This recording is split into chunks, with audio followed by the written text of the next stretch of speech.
এরকম রাত এখন কটা বাজে, 1:10।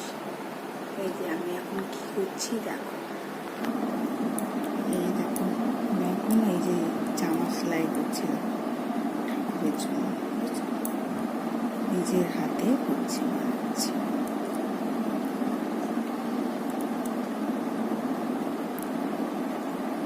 কষ্টর মধ্যেও আমি একটা আনন্দ, সুখ আমার, বুঝেছো? আমি এই জিনিসটা বেশি খুঁজে পাই, আমি এটা করতেও ভালোবাসি।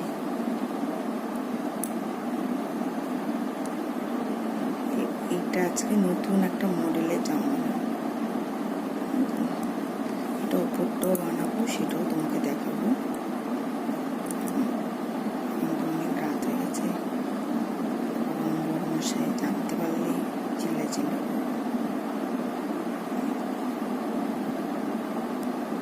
এটা ওপরটাও তোমাকে দেখাবো,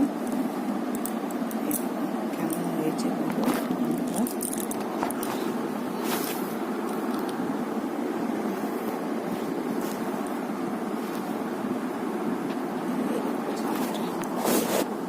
এটার উপরটা বড়টা এটা নামাবো, এটাও তোমাদের দেখাবো, বুঝেছো? কালকে দেখাবো।